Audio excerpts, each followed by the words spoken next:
옛날, 옛날 아주 먼 옛날에 깊은 산세가 병풍처럼 둘러싸여 구름조차 쉬어가던 아늑하고 고요한 산골 마을이 하나 있었습니다.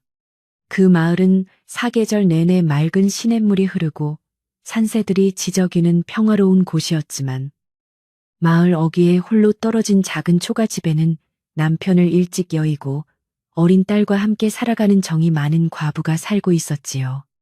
그녀는 비록 넉넉하지 못한 형편이었으나 늘 단정한 몸가짐과 따뜻한 심성으로 마을 사람들의 신망을 얻으며 하루하루를 성실하게 살아가고 있었습니다. 과부의 유일한 보물은 7살 난 딸 연희였는데 연희는 또래 아이들보다 유난히 눈매가 깊고 영특하여 마을 어른들의 귀여움을 독차지하곤 했습니다. 남편이 남기고 간 조그만 밭대기를 일구고 밤낮으로 배를 짜서 입에 풀칠은 하고 살았지만 과부의 마음 한구석에는 늘 아비 없이 자라는 딸에 대한 미안함과 앞날에 대한 걱정이 안개처럼 자욱하게 깔려 있었지요. 그래도 연희는 투정 한 번 부리지 않고 엄마의 일손을 돕는 착한 아이였기에 과부는 고된 하루 끝에도 딸의 웃음을 보며 다시 일어설 힘을 얻고는 했습니다. 그녀가 시집올 때 가져온 폐물과 10년 넘게 한 푼, 두 푼 아껴가며 모아온 엽전 꾸러미는 방 안 깊숙한 곳 장롱 밑에 소중히 보관되어 있었습니다. 그것은 연희가 시집 갈 때 미천으로 쓰거나 혹시 모를 큰 병에 대비해 목숨처럼 아껴온 전 재산이었기에 과부는 배가 고파도 그 돈에는 절대로 손을 대지 않았지요. 동네 사람들은 과부가 혼자 몸으로 저토록 알뜰하게 재산을 모으는 것을 보고 대견해하면서도 한편으로는 너무 팍팍하게 사는 것이 아니냐며 안쓰러운 눈길을 보내기도 했습니다. 어느덧 찬바람이 물러가고 산자락에 진달래가 붉게 물들기 시작하던 봄날. 과부는 연희의 손을 잡고 모처럼 큰 장터가 서는 아랫마을로 나들이를 가기로 마음먹었습니다. 연희에게 새신 한 켤레라도 사주고 싶은 마음에 집을 나선 길이었는데 장터에는 이미 인근 마을에서 모여든 사람들로 인산인해를 이루고 있었고 온갖 물건들이 넘쳐나고 있었지요. 연희는 생전 처음 보는 화려한 장식품들과 맛있는 음식 냄새에 눈이 휘둥그레져서 엄마의 치맛자락을 꼭 붙잡고 조심스럽게 발걸음을 옮겼습니다. 장터 한복판에는 사람들이 구름처럼 몰려들어 웅성거리고 있었는데 그곳에서는 노예 상인이 험악한 인상을 쓰며 밧줄에 묶인 사내들을 팔고 있는 광경이 펼쳐지고 있었습니다. 과부는 그 처참한 모습에 가슴이 아파 서둘러 자리를 피하려 했으나 그 순간 연희가 갑자기 걸음을 멈추고는 뚫어지게 한 사내를 쳐다보기 시작했습니다. 그 사내는 온몸이 상처투성이고 옷은 갈갈이 찢겨 있었지만 먼지투성이 얼굴 속에서도 눈빛만은 마치 밤하늘의 북극성처럼 맑고 고고하게 빛나고 있었지요. 연희는 마치 무엇에 홀린 듯 사내에게 다가가더니 엄마의 소매를 세차게 흔들며 나지막하지만 단호한 목소리로 말했습니다. 엄마, 저기 저 아저씨 사가요. 우리랑 같이 집에 데려가요.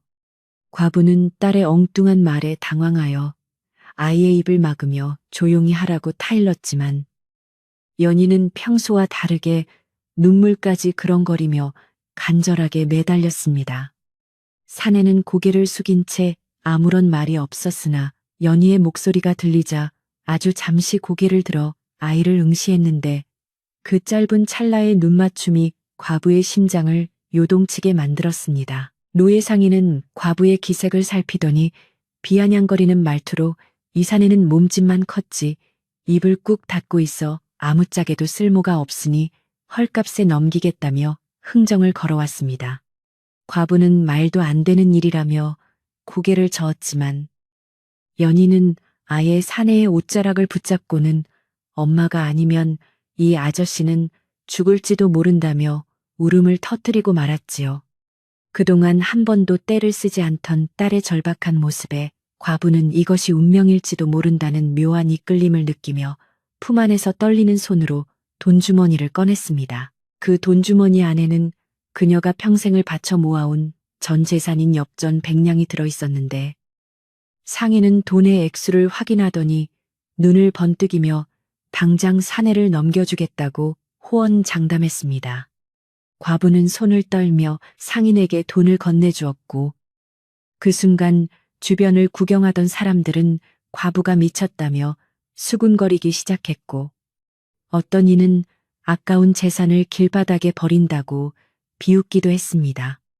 하지만 과부의 눈에는 오직 기뻐하며 사내의 손을 잡는 연희와 족쇄에서 풀려나 묵묵히 자신을 바라보는 사내의 깊은 눈동자만이 보일 뿐이었습니다. 사내는 밧줄이 풀리자 비틀거리며 일어섰는데 생각보다 기골이 장대하고 풍채가 당당하여 그가 예사로운 신분의 사람이 아님을 짐작하게 했습니다. 과부는 재산을 모두 잃었다는 허탈함보다는 앞으로 이 낯선 남자를 집으로 데려가야 한다는 두려움과 걱정이 앞섰지만 이미 엎질러진 물이었지요. 그녀는 사내에게 낮은 목소리로 우리 집으로 가자고 말하며 앞장을 섰고 연희는 사내의 커다란 손을 꼭 잡고 마치 친아버지를 만난 아이처럼 행복한 미소를 지으며 뒤를 따랐습니다. 마을로 돌아오는 길은 평소보다 훨씬 길게 느껴졌으며 산마루를 넘어가는 노을이 세 사람의 그림자를 길게 늘어뜨리고 있었습니다. 과부는 뒤따라오는 사내의 발소리를 들으며 가슴이 두근거려 차마 뒤를 돌아보지 못했지만 왠지 모를 든든함이 등 뒤에서 느껴지는 것을 부정할 수는 없었지요. 연희는 끊임없이 사내에게 마을의 풍경을 설명해주고 산딸기가 어디 있는지 제잘거렸으나 사내는 그저 고개를 끄덕일 뿐 단 한마디의 말도 입 밖으로 내지 않았습니다. 어느덧 어둠이 짙게 깔린 마을 어귀에 도착하자 과부는 혹여나 이웃들의 눈에 띌까 노심초사하며 뒷길을 이용해 자신의 초가집으로 들어섰습니다. 마당 한편에 서 있는 사내를 보며 과부는 이제 당장 오늘 밤 잠자리는 어떻게 해야 할지 그리고 내일부터 당장 먹을 양식은 어찌할지 막막함에 한숨이 절로 나왔지요. 하지만 연희는 마당의 평상에 사내를 앉히고는 우물가로 가서 바가지에 물을 떠다 주며 아저씨 목마르지 않느냐고 다정하게 물어보는 것이었습니다. 사내는 연희가 건넨 물을 단숨에 들이켜고는 처음으로 입술을 달싹거리며 아주 작고 낮은 목소리로 고맙다는 인사를 건넸는데 그 목소리가 너무나 묵직하고 따뜻했습니다. 과부는 그 소리를 듣고는 왠지 모르게 마음이 놓이면서도 그가 어떤 사연을 품고 여기까지 흘러들어왔는지 궁금한 마음이 솟구쳤지만 굳이 캐묻지는 않았지요. 그녀는 서둘러 부엌으로 들어가 솥에 불을 지피고 얼마 남지 않은 쌀을 씻어 귀한 쌀밥을 짓기 시작했고 구수한 밥냄새가 작은 집 마당으로 은은하게 퍼져나갔습니다. 변변치 않은 찬이었지만 정성껏 차린 밥상을 내놓자 사내는 잠시 멍하니 밥상을 바라보다가 허겁지겁 먹지 않고 아주 예의 바르고 천천히 식사를 마쳤습니다. 과부는 그런 사내의 몸가짐을 보며 그가 비록 노예로 팔리고 있었으나 분명 귀한 가문의 자손이거나 식견이 높은 선비였을 것이라는 확신을 가지게 되었지요. 식사를 마친 사내는 누가 시키지도 않았는데 마당 구석에 있는 빗자루를 들고 구석구석을 깨끗하게 쓸기 시작했고 그 모습에 과부는 조금씩 경계심을 풀었습니다. 밤이 깊어지자 과부는 연희를 데리고 안방으로 들어가며 사내에게는 행랑채 대신 창고 옆에 마련된 작은 방에서 쉬라고 일러주었습니다. 문을 걸어 잠그고 누웠으나 과부는 전 재산을 내준 허전함과 앞으로 닥칠 마을의 시선 때문에 쉽게 잠을 이룰 수 없었지만 옆에서 씩씩거리며 깊이 잠든 연희의 얼굴을 보니 이상하게도 마음이 평온해지는 기분이 들었습니다. 딸의 그 한마디가 무엇을 의미하는지 알 수 없었으나 연희가 이토록 안심하고 자는 것을 보면 분명 좋은 인연일 것이라 스스로를 다독였습니다. 다음 날 아침 과부가 부스스 눈을 뜨고 밖을 나갔을 때 그녀는 자신의 눈을 의심할 수밖에 없는 광경을 목격하고 깜짝 놀라고 말았습니다. 마당은 티끌 하나 없이 정돈되어 있었고 산더미처럼 쌓여있던 장작들이 반듯하게 패어 간결하게 쌓여 있었으며 무너졌던 돌담까지 단단하게 보수되어 있었던 것이지요. 사내는 이른 새벽부터 일어나 일을 마친 듯 땀을 닦으며 우물가에서 세수를 하고 있었는데 햇살을 받은 그의 등판이 마치 거대한 바위처럼 단단하고 믿음직스러워 보였습니다. 연희는 잠에서 깨자마자 마당으로 뛰어나가 사내의 주변을 뱅글뱅글 돌며 아저씨가 우리 집을 멋지게 만들었다고 손뼉을 치며 좋아했습니다.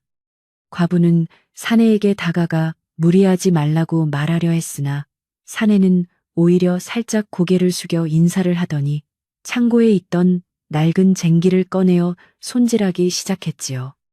그녀는 문득 자신의 재산을 다 주고 사온 것이 사내가 아니라 어쩌면 이 집에 든든한 기둥을 사온 것일지도 모른다는 엉뚱한 생각이 머릿속을 스치고 지나갔습니다. 하지만 기쁨도 잠시.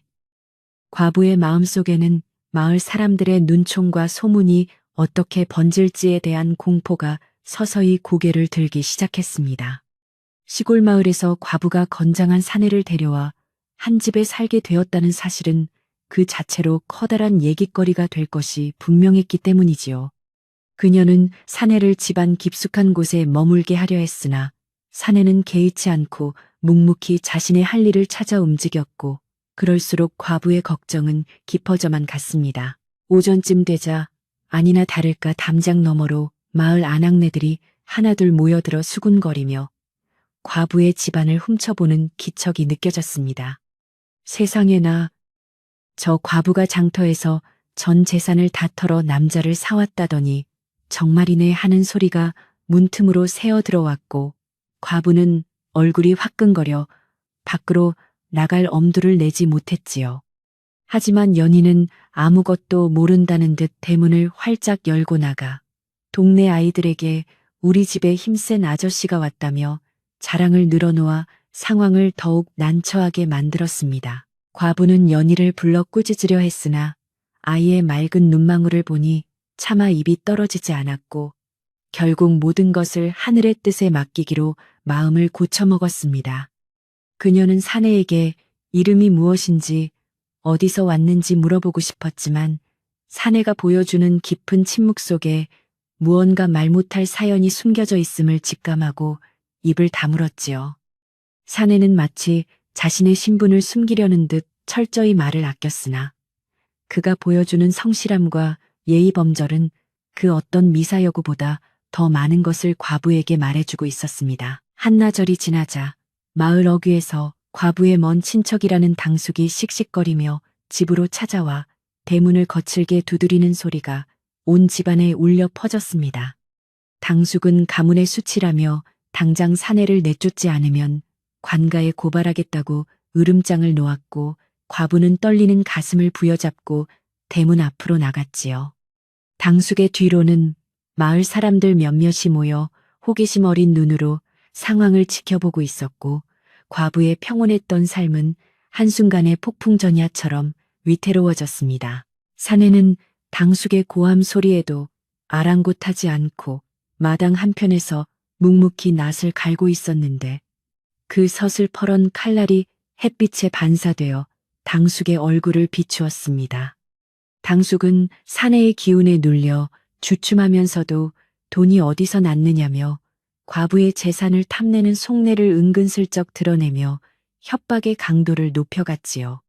과부는 눈물을 참으며 이 사람은 자신이 정당하게 대가를 지불하고 데려온 사람일 뿐이라며 맞섰으나 당숙의 탐욕스러운 눈빛은 쉽게 잦아들 기미가 보이지 않았습니다. 위기의 순간에 연희가 당숙의 앞을 가로막으며 우리 아저씨는 나쁜 사람이 아니니 괴롭히지 말라고 소리를 쳤고 그 기세에 당숙은 혀를 차며 두고 보자고 위협한 뒤 물러갔습니다. 마을 사람들 역시 흥미로운 구경거리가 끝났다는 듯 흩어졌지만 그들의 차가운 시선은 여전히 과부의 집 주변을 맴돌며 무거운 공기를 만들어냈지요. 과부는 무너져 내리는 가슴을 쓸어내리며 마당에 우두커니 서 있었고 사내는 그런 과부를 잠시 바라보다가 다시 묵묵히 자신의 일에 집중했습니다. 어느덧 해가 지고 다시금 어둠이 찾아온 산골 마을의 밤은 평소보다 훨씬 고요하고도 무겁게 느껴졌으며 과부는 앞으로 다가올 시련을 예감했습니다. 그녀는 전 재산을 내주고 사온 이 사내가 자신들에게 복이 될지 화가 될지 알 수 없었으나 이미 선택은 내려졌고 돌이킬 수 없는 길을 걷기 시작했지요. 깊어가는 밤. 작은 촛불 하나에 의지해 바느질을 하던 과부는 문 밖에서 들리는 사내의 규칙적인 숨소리를 들으며 묘한 긴장감 속에서 첫날 밤을 지새우게 되었습니다. 다음 날 아침이 밝자마자 마을 우물가에는 과분의 집에 대한 이야기가 끊이지 않았습니다. 물을 길러 나온 아낙네들은 저마다 한마디씩 보태며 과부가 미쳤거나 아니면 남자의 눈이 멀어 전 재산을 탕진했다며 혀를 차기 바빴지요. 평소 과부를 시기하던 이들은 이 기회에 그녀의 평판을 깎아내리려 애썼고 마을의 공기는 어제와 다르게 차갑고 날카롭게 변해 과부의 집 주변을 감싸 안았습니다. 과부는 그런 시선이 두려워 밖으로 나가지 못한 채 마당 구석에서 고개를 숙이고 말았답니다. 담장 너머로 들려오는 날, 선 말소리들은 화살이 되어 과부의 가슴에 박혔지만 그녀는 애써 못 들은 척하며 부엌길에 집중하려 노력했습니다.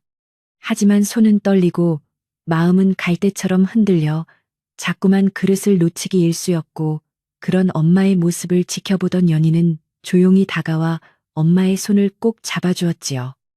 연희의 작은 손에서 전해지는 온기는 과부에게 잠시나마 위안을 주었지만 앞으로 닥칠 마을 사람들의 멸시를 생각하니 눈앞이 캄캄해지는 것을 어찌할 도리가 없었습니다. 사내는 그런 집안의 분위기를 아는지 모르는지 새벽부터 일어나 마당의 잡초를 하나하나 정성스럽게 뽑고 있었습니다. 그의 몸짓은 서두름이 없으면서도 절도가 있었고 그가 지나간 자리는 마치 새집처럼 말끔하게 정돈되어 보는 이에 감탄을 자아내게 만들었지요. 과부는 창틀 사이로 그 모습을 지켜보며 저토록 성실한 사람이 어찌하여 노예시장까지 흘러 들어오게 되었는지 다시금 의구심이 생겼으나 차마 입 밖으로 내어 물어볼 용기는 나지 않았습니다. 점심 무렵이 되자 어제 물러갔던 당숙이 이번에는 마을의 몇몇 장정들을 대동하고 다시 과부의 집 대문을 거칠게 밀치며 들어왔습니다. 당숙은 마당에서 일하던 사내를 손가락질하며 이놈아, 네가 우리 가문의 명예를 더럽히는 불청객이냐라고 고함을 쳤고 사내는 하던 일을 멈추고 당숙을 빤히 쳐다보았습니다.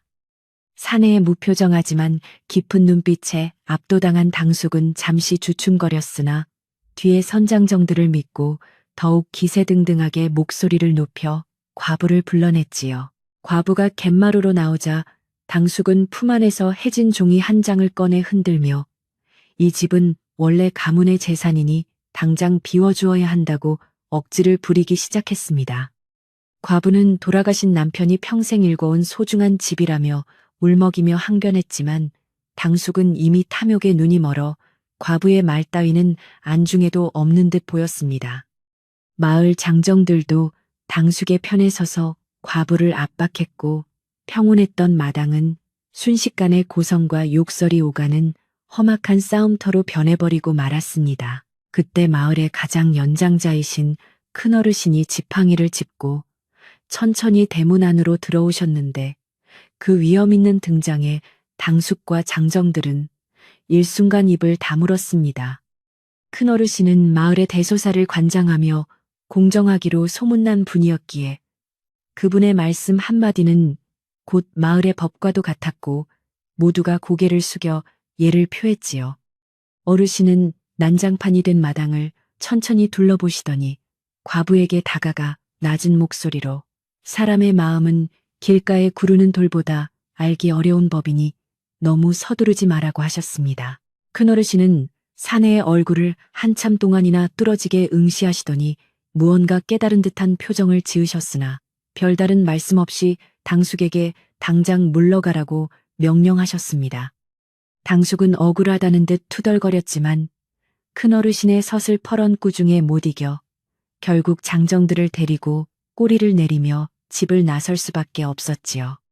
어르신은 마지막으로 과부에게 이 사내가 복이 될지 화가 될지는 오직 네 정성에 달렸다는 묘한 말씀을 남기시고는 그림자처럼 조용히 마을길로 사라지셨습니다. 어르신이 가시고 난 뒤 과부는 사내에게 다가가 미안한 마음을 전하려 했으나 사내는 오히려 살짝 웃음을 지어 보이며 다시 빗자루를 손에 쥐었습니다. 그 웃음은 아주 짧은 순간이었지만 과부의 불안한 마음을 한순간에 녹여줄 만큼 따뜻하고 부드러워 과부는 자신도 모르게 안도의 한숨을 내쉬었지요. 연희는 아저씨가 나쁜 사람들을 쫓아냈다며 사내의 주변을 뛰어다녔고 사내는 그런 연희의 머리를 투박한 손으로 조심스럽게 쓰다듬어주며 무언의 약속을 나누는 듯했습니다. 하지만 소문은 발이 없는지라 산을 넘고 강을 건너 인근 마을까지 과부가 남자를 샀다는 이야기가 괴상하게 변질되어 퍼져나갔고 집 근처에는 구경꾼들이 모여들었습니다. 아이들은 담장에 매달려 사내를 향해 돌을 던지거나 놀려대기 일쑤였고 과부는 혹여나 사내가 화를 낼까 노심초사하며 아이들을 쫓아내기에 바쁜 나날을 보내야 했지요.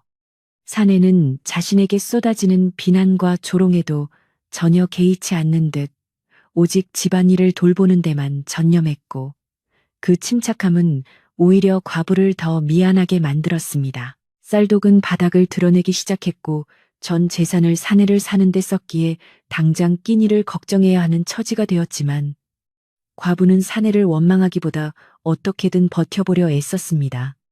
그녀는 밤을 꼬박 새워 배를 짰고 사내는 그 소리를 들으며 마당에서 밤새도록 집안의 허드렛 일을 묵묵히 수행하며 서로의 존재를 확인하곤 했지요. 어느 날 밤 사내는 과부에게 다가와 산에 다녀오겠다는 몸짓을 보였고 과부는 걱정스러운 마음에 등불을 들려주려 했으나 사내는 어둠 속으로 쏜살같이 사라졌습니다. 다음 날 새벽 사내는 커다란 멧돼지 한 마리와 산삼 몇 뿌리를 구해와 마당에 내려놓았는데 그 양이 상당하여 과부와 연희가 몇 달은 충분히 먹고도 남을 정도였습니다. 마을 사람들은 그 광경을 보고 사내의 능력이 비범함을 시기하면서도 한편으로는 그 고기를 얻어먹을 수 있을까 싶어 과부의 집 주변을 기웃거리기 시작했지요. 과부는 인색하게 굴지 않고 고기를 조금씩 나누어 이웃들에게 돌렸고 그 덕분에 차가웠던 민심도 조금씩 누그러지는 듯한 분위기가 조성되었습니다. 사내가 가져온 산삼 덕분에 과부는 시장에 나가 꽤 많은 돈을 벌 수 있었고 그 돈으로 연희에게 예쁜 꽃신과 맛있는 간식을 사줄 수 있어 오랜만에 집안에 웃음꽃이 피었습니다. 연희는 새로 산 꽃신을 신고 사내 앞에서 춤을 추었고 사내는 그 모습을 흐뭇하게 바라보며 아주 조금씩 마음의 문을 열어가는 것처럼 보였지요. 하지만 평화로운 시간도 잠시 마을 근처 숲속에서 낯선 사내들이 과부의 집을 염탐하고 있다는 흉흉한 소문이 들려오기 시작하며 다시금 긴장감이 고조되었습니다. 낯선 이들은 사내의 뒤를 쫓는 이들인 듯 보였고 그들은 마을 주막에 머물며 사내의 행색과 과부의 집 구조를 묻고 다녀 마을 사람들을 공포에 떨게 만들었지요. 과부는 사내에게 위험한 일이 생길까 걱정되어 밖으로 나가지 말라고 당부했으나 사내는 오히려 과부를 안심시키듯 단단한 눈빛으로 응답하며 대문을 더욱 굳게 닫아 걸었습니다. 밤마다 집 주변에서 들려오는 정체 모를 발소리에 과부는 연희를 품에 꼭 안고 잠을 설쳐야 했고 사내는 문 밖에서 밤을 지새우며 집을 지켰습니다. 마을 사람 중 한 명은 과부에게 그 사내 때문에 마을 전체가 위험에 빠질지도 모른다며 당장 사내를 관가에 넘기라고 압박을 가해왔고 과부의 갈등은 극에 달했습니다. 과부는 사내를 믿고 싶었으나 연희의 안전이 최우선이었기에 갈등의 불씨는 사그라지지 않았고 그녀는 남몰래 눈물을 흘리며 하늘에 기도를 올릴 뿐이었지요. 사내는 그런 과부의 고뇌를 느끼는지 가끔씩 그녀의 짐을 대신 들어주거나 따뜻한 찬물을 끓여 내놓으며 말없는 위로를 건네주곤 했습니다. 그러던 어느 날 당숙이 다시 나타나 이번에는 관가의 포졸들을 대동하고 과부의 집을 포위하더니 사내를 살인범으로 몰아붙이며 강제로 연행하려 시도했습니다. 마을 사람들은 겁에 질려 멀리서 지켜만 보았고 과부는 사내의 앞을 가로막으며 이 사람은 절대 그럴 사람이 아니라고 울부짖으며 포졸들의 바짓가랑이를 붙잡았지요. 연희도 울면서 사내의 손을 놓지 않았고 사내는 침착하게 과부와 연희를 뒤로 물러나게 한 뒤 포졸들의 눈을 똑바로 응시하며 범접할 수 없는 기운을 내뿜었습니다. 포졸들은 사내의 기세에 눌려 선뜻 다가서지 못했고 그 와중에 당숙은 집안을 뒤져 집문서를 찾아내겠다며 방안을 헤집고 다니는 추태를 부려 마을 사람들의 빈축을 샀습니다. 과부는 당숙의 무도함에 분노가 치밀었으나 힘없는 여자의 몸으로 그들을 막기에는 역부족이었고 사태는 점점 걷잡을 수 없는 방향으로 흘러가고 있었습니다. 그때 사내가 품 안에서 낡은 비단 주머니 하나를 꺼내 보여주었는데 그 안에는 예사롭지 않은 문양이 새겨진 패가 들어있어 포졸들이 경악하며 무릎을 꿇었습니다. 그 패는 왕실에서 하사한 비밀스러운 신분을 증명하는 것이었기에 포졸들은 당황하여 어쩔 줄 몰라 했고 당숙은 그것이 가짜라며 소리를 질렀으나 이미 분위기는 반전되었습니다. 사내는 여전히 말을 하지 않았으나 그 패 하나만으로도 자신의 신분이 평범한 노예가 아님을 증명했고 과부는 충격과 안도감이 교차하는 표정으로 사내를 바라보았지요. 마을 사람들은 이 놀라운 광경에 숨을 죽였고 당숙은 얼굴이 흑빛이 되어 뒷걸음질 치다 마당의 고꾸라지는 우스꽝스러운 모습을 연출했습니다. 상황이 일단락되자 사내는 패를 다시 거두고 아무 일도 없었다는 듯 마당을 정리하기 시작했고 포졸들은 서둘러 사과하며 당숙을 끌고 과부의 집에서 도망치듯 빠져나갔습니다. 과부는 사내에게 다가가 무릎을 꿇고 그동안의 무례를 사과하려 했으나 사내는 서둘러 과부를 일으켜 세우며 도리어 자신이 패를 끼쳐 미안하다는 눈빛을 보냈지요. 연희는 아저씨가 진짜 대단한 사람이라며 기뻐하며 사내의 품에 안겼고 집안에는 다시금 기묘한 정적과 함께 새로운 희망의 기운이 감돌기 시작했습니다. 하지만 사내의 정체가 일부 드러나자 마을 사람들의 태도는 급격히 변하여 아침마다 과부의 집에 선물을 가져다 놓거나 사내에게 잘 보이려 아부하는 이들이 늘어났습니다. 과부는 이런 사람들의 이중적인 태도가 씁쓸했으나 사내는 변함없이 묵묵히 자신의 할 일을 할 뿐이었고 오히려 마을 사람들의 접근을 정중하게 거절하며 평소처럼 지냈지요.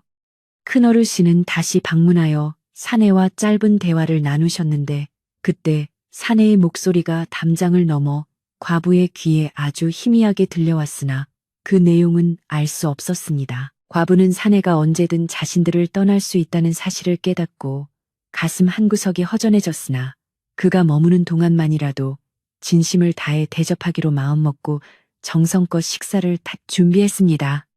사내는 과부의 배려를 아는지 평소보다 더 열심히 밭을 갈고 집을 보수하며 마치 영원히 이곳에 살 사람처럼 행동하여 과부의 불안한 마음을 조금이나마 달래주었지요. 연희는 매일 아침 사내에게 글을 가르쳐 달라며 조르기 시작했고 사내는 나뭇가지로 흙바닥에 정성스럽게 글자를 적어주며 아이의 스승 노릇을 자처했습니다. 마을의 소문은 이제 경외심으로 바뀌어 과부의 집은 마을에서 가장 신성한 장소처럼 여겨지게 되었고 누구도 함부로 대문을 두드리지 못하는 분위기가 형성되었습니다.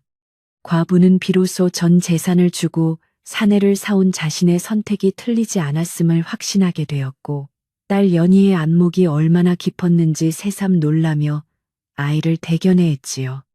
그렇게 봄이 깊어가고 산골 마을에는 꽃향기가 가득 찼으나 사내를 쫓던 어두운 그림자들은 여전히 마을 근처를 배회하며 폭풍전야의 긴장감을 유지하고 있었습니다. 밤이 되면 사내는 지붕 위에 올라가 마을 전체를 조망하며 경계를 섰고, 과부는 부엌에서 밤늦도록 사내를 위한 야식을 준비하며 그들의 운명이 어디로 흘러갈지 조용히 지켜보았습니다. 가끔 달빛 아래에서 마주치는 사내의 눈빛에는 깊은 슬픔과 함께 강인한 결의가 서려 있어 과부는 그가 짊어진 짐이 얼마나 무거운 것인지 짐작조차 할 수 없었지요. 연희는 사내의 옆에 누워 옛날 이야기를 해달라고 졸랐고, 사내는 아주 낮은 목소리로 정의가 승리하는 아름다운 세상을 이야기해주며 아이를 잠재웠습니다. 과부는 사내의 목소리를 들으며 비로소 진정한 평화가 무엇인지 알 것만 같았고, 자신의 작은 초가집이 세상에서 가장 안전한 요새처럼 느껴지는 신비로운 경험을 하게 되었습니다. 그녀는 내일 무슨 일이 일어날지 알 수 없었으나 현재의 평온함에 감사하며 사내를 향한 깊은 신뢰를 마음속에 단단히 새기고 잠자리에 들 준비를 마쳤지요. 밖에는 은은한 달빛이 쏟아지고 가끔 들려오는 산짐승의 울음소리조차 정겨운 음악처럼 들리는 산골 마을의 아름다운 밤이 깊어가고 있었습니다. 산골 마을의 밤은 유난히도 깊고 푸르렀으나 그 고요함 속에는 무언가 폭풍전야와 같은 서늘한 기운이 감돌고 있었습니다. 과부는 방 안에서 연희의 고른 숨소리를 들으면서도 마음 한구석이 자꾸만 일렁거려 마당으로 눈길을 돌렸지요. 달빛은 차갑게 마당을 비추고 있었고, 사내는 여느 때와 다름없이 햇마루 끝에 앉아 밤하늘을 응시하고 있었는데, 그의 뒷모습이 오늘따라 유난히 쓸쓸하면서도 위태로워 보여 과부의 가슴은 이유 없이 저릿해져 왔습니다. 무엇이 저 건장한 사내를 이토록 침묵하게 만들었으며 왜 그토록 깊은 슬픔을 눈동자에 가두어 두었는지 알 수 없어 과부는 그저 긴 한숨만 내쉬었답니다. 사내의 정체가 마을에 조금씩 알려지기 시작하면서 그를 보는 눈초리는 단순히 호기심을 넘어선 두려움으로 바뀌어 가고 있었습니다. 며칠 전부터 마을 어귀 주막에는 낯선 차림새의 무사들이 머물며 과부의 집을 수시로 살핀다는 흉흉한 소문이 들려왔고, 마을 사람들은 해만 지면 문을 걸어 잠그고 밖으로 나오지 않았지요. 과부는 자신이 전 재산을 내주고 사오니 남자가 과연 어떤 거대한 운명의 소용돌이를 몰고 왔는지 두려웠지만 연희의 평온한 얼굴을 보며 마음을 다잡았습니다. 그녀는 부엌으로 나가 사내를 위해 따뜻한 찬물을 끓이며 이 밤이 무사히 지나가기만을 간절히 기도하고 또 기도했습니다. 이튿날 새벽 과부는 빨래를 하러 개울가로 나갔다가 평소 친하게 지내던 옆집 할멈으로부터 충격적인 이야기를 전해 듣게 되었습니다. 할멈은 주위의 눈치를 살피더니 낮은 목소리로 어제 장터에 나갔던 우리 집 영감이 그러는데 관가에서 아주 높은 분들이 그 사내를 찾으려고 혈안이 되어 있다더라며 걱정스러운 눈빛을 보냈지요. 그 사내가 실은 반역의 누명을 쓰고 쫓기는 몸이라는 소문이 돌고 있으니 어서 빨리 내보내는 것이 상책이라며 할멈은 과부의 손을 꼭 잡고 간곡히 당부했습니다. 과부는 방망이질을 멈추고 멍하니 흐르는 물을 바라보며 가슴이 무너져 내리는 듯한 통증을 느꼈습니다. 집으로 돌아오는 길에 과부는 마을 나무 아래에서 당숙과 낯선 사내들이 은밀하게 대화를 나누는 장면을 목격하고는 나무 뒤로 몸을 숨겼습니다. 당숙은 비굴한 웃음을 지으며 그놈은 분명 그 과부 집에 숨어 있으니 내가 신호를 주면 당장 들이닥치면 된다고 말하며 주머니에서 번쩍이는 그 말을 챙기는 것이 아니겠습니까? 과부는 믿었던 일가친척이 돈 몇 푼에 자신과 사내의 목숨을 팔아넘기려 한다는 사실에 온몸이 떨리고 분노가 치밀어 올랐습니다. 그녀는 서둘러 집으로 달려가 사내에게 이 위급한 상황을 알려야겠다고 생각하며 숨이 턱 밑까지 차오르도록 달리고 또 달렸습니다. 마당에 들어서자 사내는 마치 모든 것을 알고 있었다는 듯 평온한 표정으로 연희에게 나무 장난감을 만들어주고 있었습니다. 과부는 떨리는 목소리로 아저씨 어서 피하세요. 당숙이 나쁜 사람들과 짜고 아저씨를 잡으러 올 거예요. 라고 소리치며 사내의 소매를 붙잡았습니다. 하지만 사내는 오히려 과부의 손을 따뜻하게 감싸주며 걱정하지 말라는 듯 고개를 가로저었고 그의 눈빛은 흔들림 없이 맑게 빛나고 있었지요. 연희는 엄마의 걱정도 모른 채 사내가 만들어준 나무새를 공중에 날리며 아저씨는 우리를 지켜줄 거야 라고 해맑게 웃어 과부의 마음을 더욱 복잡하게 만들었습니다. 그날 오후 과부는 사내가 잠시 자리를 비운 사이 그가 머무는 작은 방을 정리하다가 낡은 이불 밑에서 정교하게 세공된 은장도 하나를 발견했습니다. 그 은장도에는 평범한 백성들은 감히 가질 수 없는 고귀한 가문의 문장이 새겨져 있었고 칼날은 서슬퍼렇게 날이 서 있어 보는 것만으로도 오금이 저릴 정도였지요. 과부는 이 물건이 사내의 정체를 밝혀줄 유일한 단서임을 직감하고 그것을 품 안 깊숙이 숨긴 채 사내가 돌아오기만을 기다렸습니다. 그녀의 머릿속에는 사내가 혹시 왕실의 높은 분이 아닐까 하는 의구심과 함께 그로 인해 닥쳐올 거대한 재앙에 대한 공포가 뒤섞여 혼란스러웠습니다. 날이 어두워지자 마을에는 평소보다 일찍 안개가 자욱하게 깔렸고 개 짖는 소리조차 들리지 않는 기괴한 정적이 집안을 가득 채웠습니다. 사내는 갑자기 옷차림을 단단히 고쳐 입고는 과부에게 연희를 데리고 방 안 제일 깊숙한 곳으로 들어가 문을 잠그고 절대 나오지 말라고 엄하게 일렀지요. 과부는 사내의 목소리에서 예전과는 다른 범접할 수 없는 위엄과 비장함을 느꼈고 자신도 모르게 고개를 끄덕이며 연희의 손을 잡고 방 안으로 숨어들었습니다. 문틈으로 보이는 사내의 뒷모습은 마치 홀로 성벽을 지키는 장수처럼 웅장했고 그의 손에는 어느새 아까 보았던 은장도가 쥐어져 있었습니다. 잠시 후 대문 밖에서 수십 명의 발소리가 들려오더니 거친 함성과 함께 대문이 부서지는 소리가 온 집안을 뒤흔들었습니다. 여기에 죄인이 숨어 있다는 제보를 받았다. 당장 나와서 포박을 받으라는 당숙의 고함 소리가 들렸고 이어 무장한 사내들이 마당으로 들이닥쳤지요. 과부는 방 안에서 연희를 가슴에 꼭 껴안고 사시나무 떨듯 떨며 밖에서 일어나는 일들을 소리로만 짐작할 수밖에 없었습니다. 사내는 단 한마디의 대꾸도 없이 마당 한복판에 서서 침입자들을 응시했고 그가 내뿜는 서늘한 기운에 기세등등하던 무리들도 선뜻 다가서지 못하고 머뭇거렸습니다. 당숙은 뒤에 숨어 저놈이 바로 그 대역죄인이니 어서 잡아라. 저놈만 잡으면 큰 상금을 받을 수 있다며 장정들을 독려하며 비열하게 소리를 질러댔습니다. 하지만 사내는 번개 같은 손놀림으로 달려드는 무리들을 하나둘 제압해 나갔고 그의 몸짓은 마치 춤을 추듯 우아하면서도 치명적으로 빠르고 정확했지요. 과부는 비명소리와 칼 부딪히는 소리가 들릴 때마다 심장이 받는 듯한 공포를 느꼈으나 연희는 이상하게도 엄마의 품에서 새근새근 잠이 들어 있었습니다. 마치 사내의 보호 아래 있는 한 자신에게는 아무런 해가 없을 것임을 본능적으로 알고 있는 듯한 신비로운 모습이었습니다. 어느덧 마당은 쓰러진 사내들과 고통에 찬 신음소리로 가득 찼고 당숙은 겁에 질려 뒷걸음질치다 마당 구석에 쌓아둔 항아리를 깨트리며 고꾸라졌습니다. 사내는 당숙의 목 근처에 은장도를 들이대며 탐욕의 눈이 멀어 혈육과 무고한 사람을 해치려 한 죄를 어찌 다 갚으려 하느냐고 처음으로 천둥 같은 목소리를 냈지요. 그 목소리는 마을 전체를 울릴 정도로 웅장하고 힘이 있어 방 안에 있던 과부의 귀에도 생생하게 전달되었고 그녀는 비로소 사내가 평범한 사람이 아님을 확신했습니다.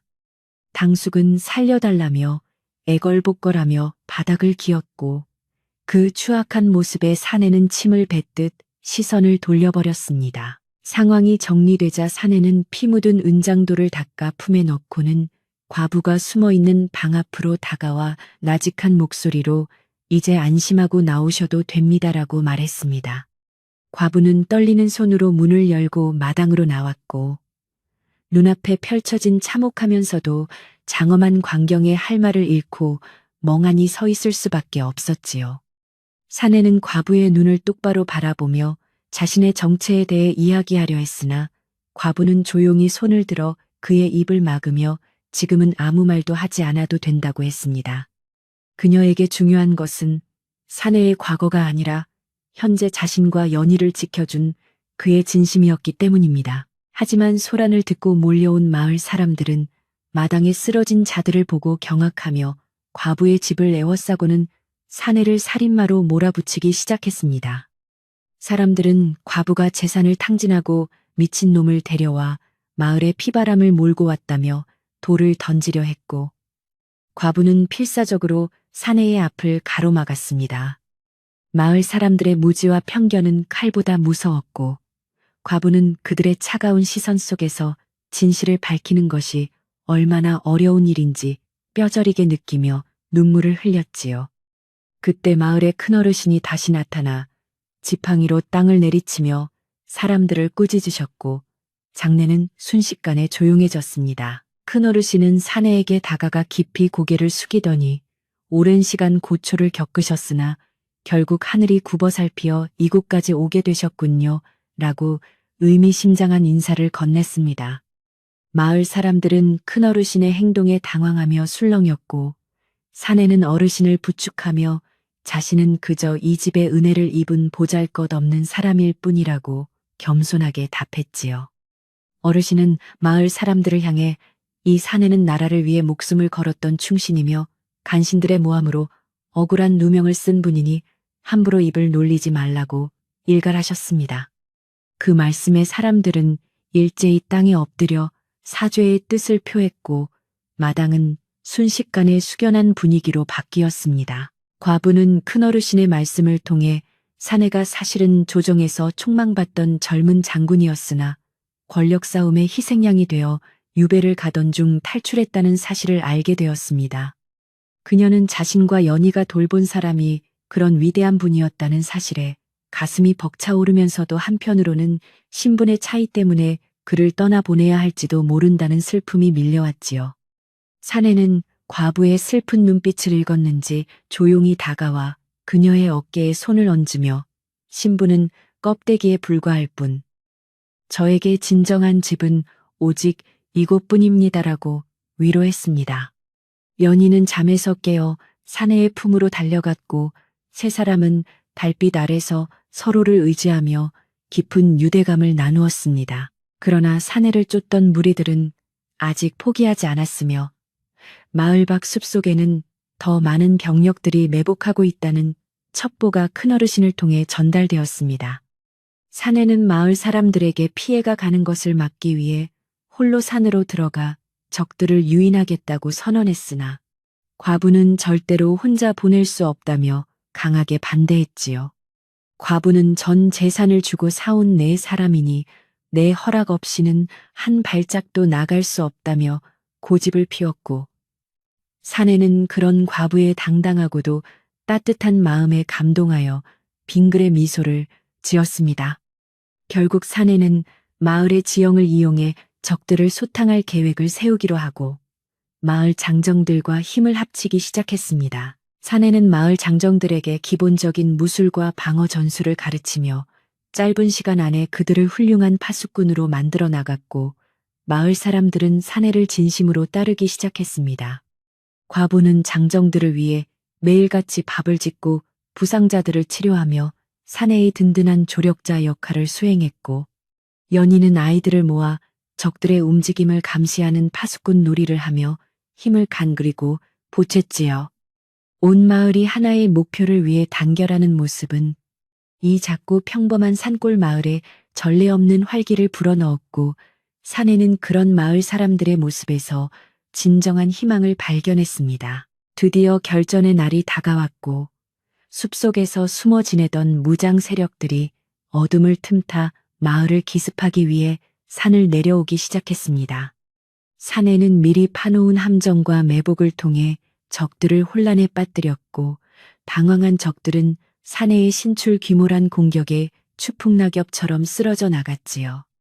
과부는 마을 부녀자들과 함께 횃불을 밝혀 적들의 눈을 속였고 연희는 징을 쳐서 적들의 위치를 알리는 등 온 마을이 혼연일체가 되어 침략자들에 맞서 싸웠습니다. 사내는 전장에 선봉해서 거침없이 적들을 베어나갔고 그의 칼날이 지나가는 곳마다 승리의 함성이 울려 퍼졌습니다. 전투는 새벽녘이 되어서야 끝이 났고 마을을 침범했던 무리들은 대부분 투항하거나 산 너머로 도망쳐 다시는 돌아오지 못할 만큼 큰 타격을 입었습니다. 마을 사람들은 서로를 껴안으며 기쁨의 눈물을 흘렸고 사내는 온몸이 땀과 먼지로 뒤덮인 채 과부의 집마당으로 돌아와 무사히 전투를 마쳤음을 알렸습니다. 과부는 사내의 얼굴에 묻은 핏자국을 정성껏 닦아주며 살아 돌아와 주어 고맙다고 속삭였고 사내는 그런 과부의 손을 꼭 잡으며 영원한 충성을 맹세하는 듯한 표정을 지었지요. 그날의 승리는 과부의 선택이 단순히 한 사람을 구한 것이 아니라 마을 전체를 구한 위대한 결단이었음을 증명해 주었습니다. 전투가 끝난 뒤 마을은 승리의 기쁨과 안도감으로 가득 찼으나 사내의 마음속에는 여전히 해결되지 않은 무거운 짐이 남아 있었습니다.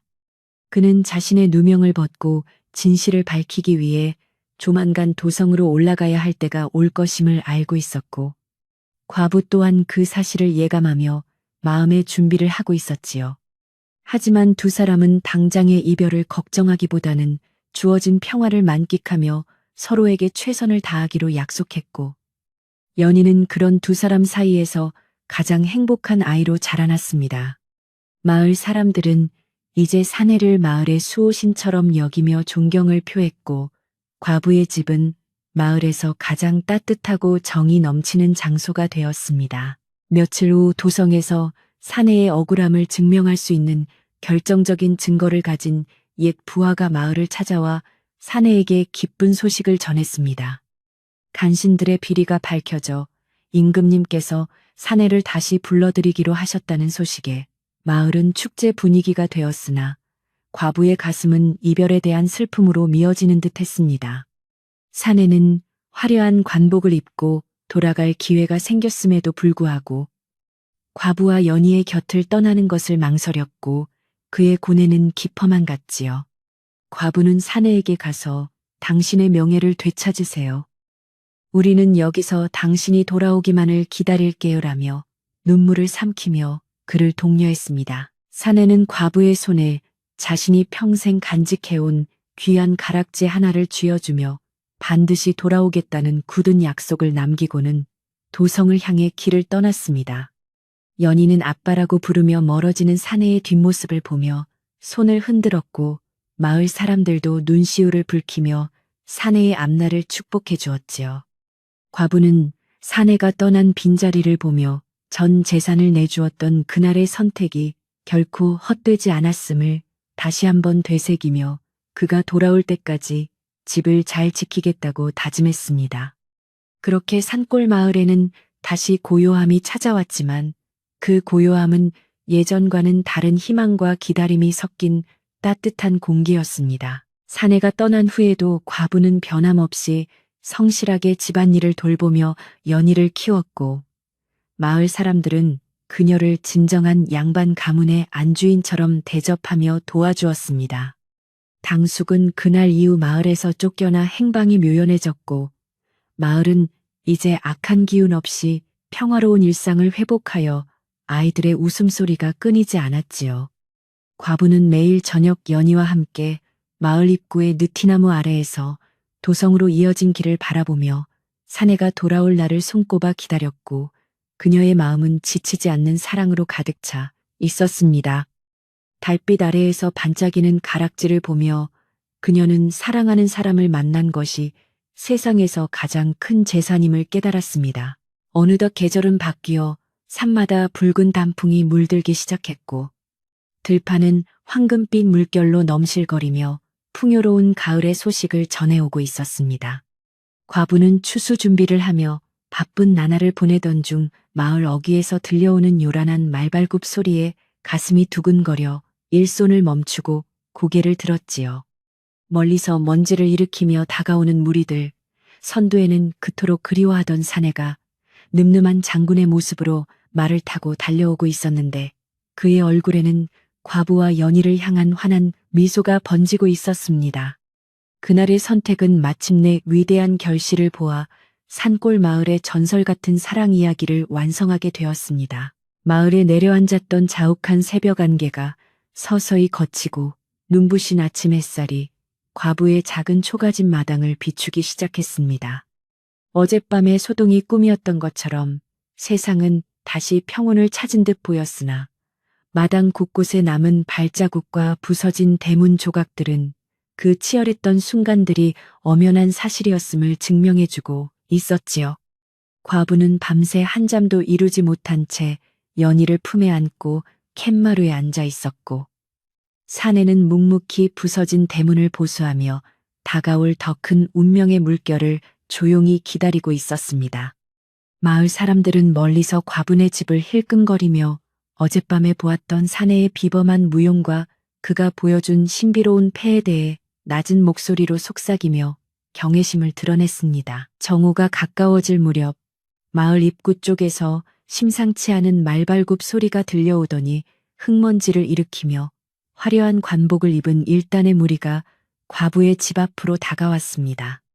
그들은 도성에서 내려온 임금님의 사신들로 사내의 억울한 누명을 벗겨줄 결정적인 증거를 가지고 먼 길을 달려온 충직한 신하들이었으며 그들의 등장에 마을은 순식간에 긴장감에 휩싸였습니다. 사신들이 말에서 내려 사내를 향해 정중히 고개를 숙이며 장군님, 그동안 얼마나 고생이 많으셨습니까? 라고 인사를 건네자 이를 지켜보던 마을 사람들은 모두 경악하여 입을 다물지 못했지요. 과부는 사내가 정말로 높은 지위에 있던 장군이었다는 사실을 직접 확인하게 되자 기쁨보다는 왠지 모를 거리감이 느껴져 자신도 모르게 뒤로 한 걸음 물러나 고개를 숙였습니다. 이 소식을 들은 당숙은 자신이 저지른 과오가 탄로 날까 두려워 짐을 챙겨 야반도주를 하려 했으나 마을 장정들에게 붙잡혀 결국 마당 한복판으로 끌려 나오게 되었습니다. 당숙은 사신들 앞에서 무릎을 꿇고 살려달라며 비굴하게 손이 발이 되도록 빌었지만 사신들은 그의 탐욕스러운 행태와 혈육을 배신한 죄질이 무겁다며 엄중히 꾸짖었지요. 사내는 그런 당숙을 잠시 차가운 눈빛으로 바라보다가 이 마을에서 영원히 떠나는 것으로 그의 목숨을 살려주기로 결정했고 당숙은 전 재산을 몰수당한 채 쫓겨나 다시는 이 근방에 발을 들이지 못하게 되었습니다.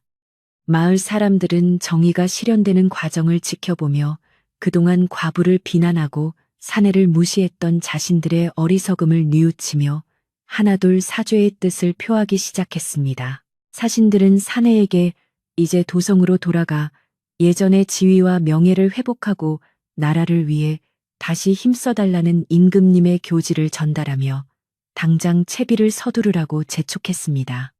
하지만 사내는 과부와 연희가 서 있는 쪽을 한참 동안 바라보더니 사신들에게 잠시만 시간을 달라고 청하고는 천천히 두 사람에게 다가와 따뜻한 손길을 내밀었지요. 과부는 눈시울이 붉어진 채로 사내를 바라보며 장군님께서는 이제 가셔야 할 길을 가셔야지요. 저희 같은 평민들과는 사는 세상이 다릅니다라고 말하며 애써 웃음을 지어 보였습니다. 연희는 사내의 옷자락을 꼭 붙잡고 가지 말라고 울먹였고 사내는 그런 연희를 번쩍 안아 올리며 세상에서 가장 부드러운 목소리로 아이를 달래주며 무언가 깊은 결심을 한 듯한 표정을 지었습니다. 마을 사람들은 이제 과부의 집 마당으로 모두 모여들어 이 위대한 장군과 과부의 이별을 지켜보며 저마다 안타까운 마음을 나누고 있었는데 그때 사내가 사신들을 향해 폭탄 같은 선언을 했습니다. 그는 자신에게 주어진 모든 지위와 부귀영화를 내려놓고 평범한 백성으로서 이 산골 마을에 남아 자신을 구해주고 지켜준 과부와 연희의 곁을 지키겠다고 말한 것이지요. 사신들은 말도 안 되는 일이라며 만류했으나 사내는 전 재산을 내주고 나를 사온 여인이 바로 나의 주인이며 내가 머물 곳은 오직 여기뿐이다라고 단호하게 뜻을 굽히지 않았습니다.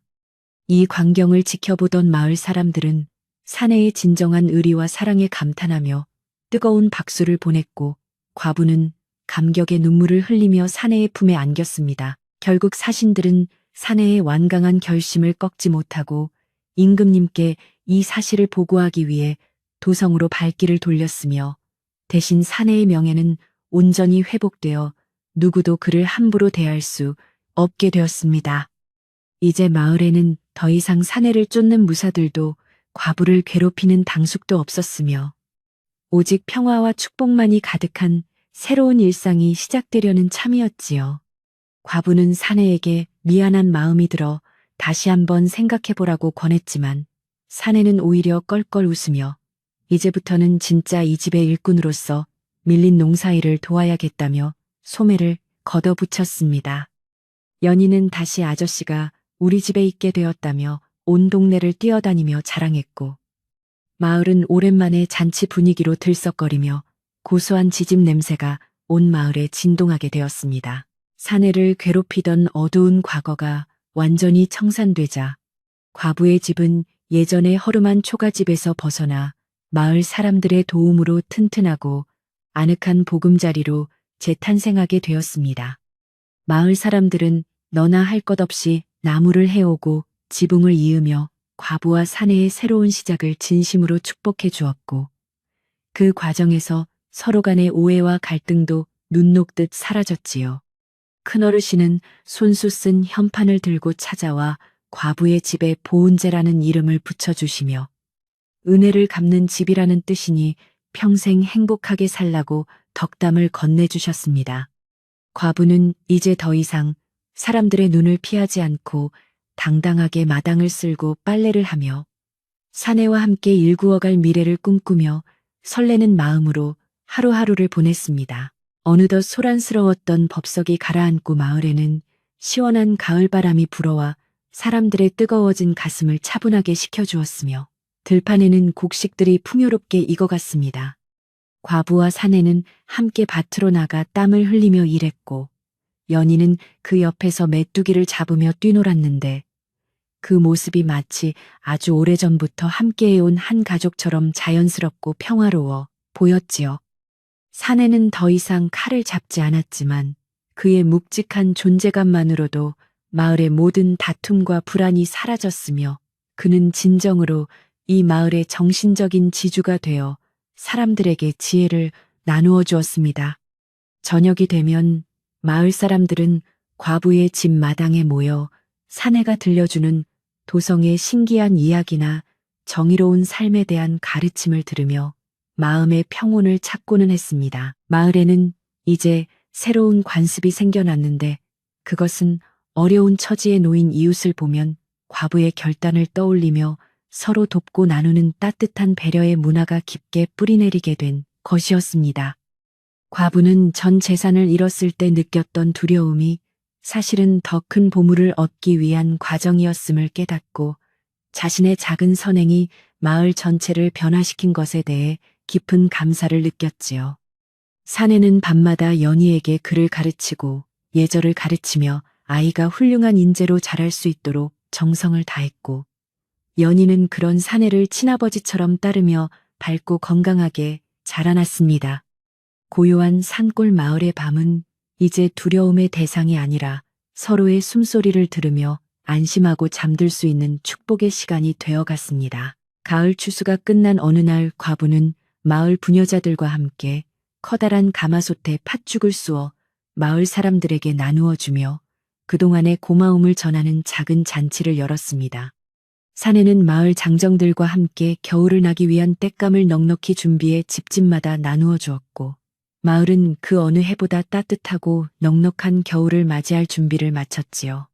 당숙이 떠난 자리에는 정직하고 성실한 새로운 이웃들이 들어와 마을은 더욱 활기차게 변모했고 아이들은 사내의 무술 시범을 보며 건강한 신체를 단련하며 꿈을 키웠습니다.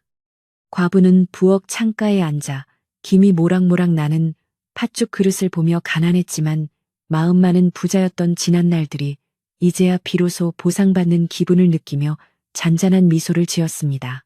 한때 마을의 수치로 여겨졌던 과부와 사내의 인연은 이제 이 산골 마을에서 가장 아름다운 전설로 기록되어 대대손손 전해 내려갈 이야기가 되었으며 많은 이들에게 감동을 주었습니다. 과부는 밤마다 사내와 나란히 시마루에 앉아 하늘에 떠 있는 달을 보며 자신들의 운명이 얼마나 기적 같은 것이었는지 이야기를 나누며 서로의 소중함을 다시 한번 확인하곤 했지요. 사내는 도성에서 보냈던 화려한 생활보다 이 소박한 마당에서 과부가 끓여주는 차 한 잔을 마시는 시간이 훨씬 더 행복하다고 말하며 그녀의 손을 가만히 잡아주었습니다. 연희는 그들 사이에서 잠들어 평온한 꿈을 꾸었고 마을의 평화는 그렇게 단단하게 자리를 잡아가며 깊어가는 가을밤의 정취를 더해주었습니다. 마을의 시냇물 소리는 여전히 맑게 흐르고 산새들의 지저귀는 소리도 변함이 없었으나 사람들의 마음속에는 예전에는 없던 희망과 사랑이라는 커다란 나무가 한 그루씩 자라나고 있었습니다. 사내는 나흘에 학교를 세워 아이들에게 글을 가르치고 어른들에게는 농사 기술과 법도를 전수하며 마을을 더욱 살기 좋은 곳으로 가꾸는데 앞장섰으며 과부는 그 곁에서 지혜로운 내조로 힘을 보탰지요. 이제 누구도 과부를 혼자 사는 불쌍한 여인으로 보지 않았고 그녀는 마을에서 가장 존경받는 어머니이자 따뜻한 이웃으로 대우받으며 자신의 삶을 찬란하게 꽃피워 나갔습니다. 소박한 산골 마을에 찾아온 이 기적 같은 변화는 오직 한 여인의 용기 있는 선택과 그의 화답한 한 남자의 진심이 만들어낸 아름다운 합작품이었습니다. 어느덧 첫눈이 내리기 시작하자 산골 마을은 하얀 소미불을 덮은 듯 포근한 풍경으로 변했고 과부의 집마당에는 사내가 연희를 위해 만든 커다란 눈사람이 세워져 웃음을 자아냈습니다. 과부는 화로에 밤을 구우며 사내와 연희와 함께 옹기종기 모여 앉아 도란도란 이야기를 나누었고 그 따뜻한 열기는 추운 겨울바람도 범접하지 못할 만큼 강력하고 견고했지요. 사내는 창밖으로 내리는 눈을 보며 멀리 있는 동료들을 잠시 생각했으나 곧 눈앞에 있는 가족의 소중함에 집중하며 다시는 칼을 들지 않아도 되는 평화로운 세상이 오기를 마음속으로 간절히 소망했습니다.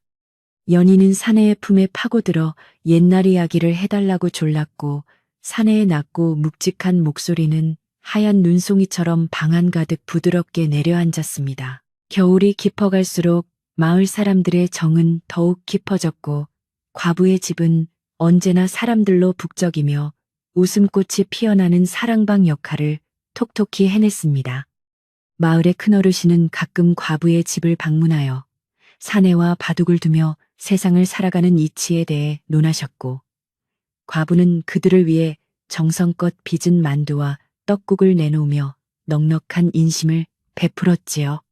한때 전 재산을 내주고 사내를 사왔을 때만 해도 앞날이 캄캄했던 과부였으나 이제 그녀는 세상 그 무엇과도 바꿀 수 없는 진정한 행복과 안정을 얻게 된 것이었습니다. 사내는 과부의 그런 마음을 잘 알기에 평소보다 더 세심하게 그녀를 배려하고 아끼며 평생의 동반자로서 그녀의 곁을 든든하게 지켜주겠다고 다시 한번 마음속으로 다짐했습니다. 마을 사람들은 이제 이들을 부를 때 과부와 노예가 아닌 장군님 댁이라고 부르며 예우를 갖추었고 그 명칭에는 비아냥이 아닌 진심 어린 존경과 사랑이 듬뿍 담겨 있었습니다. 사내는 자신의 높은 신분을 내세우지 않고 항상 낮은 자세로 마을의 갖은 일에 앞장섰으며 과부는 그런 사내를 자랑스러워하면서도 항상 그의 건강을 염려하며 따뜻한 보살핌을 아끼지 않았지요. 연희는 마을 아이들의 우두머리가 되어 사내에게 배운 정의로운 마음가짐을 실천하며 어려운 친구를 돕는 의리 있는 소녀로 자라나 많은 이들의 칭찬을 한 몸에 받았습니다. 고요하고 아늑한 산골 마을은 이제 이 세 식구의 존재만으로도 세상에서 가장 살기 좋은 낙원처럼 여겨지며 평화로운 기운이 넘쳐 흐르고 있었습니다. 봄이 되면 다시 꽃이 피고 여름에는 시원한 그늘 아래서 쉴 수 있듯이 그들의 삶 또한 계절의 흐름처럼 순탄하고 조화롭게 흘러갔으며 모든 아픔은 이제 과거의 기억 속으로 희미하게 사라져갔습니다.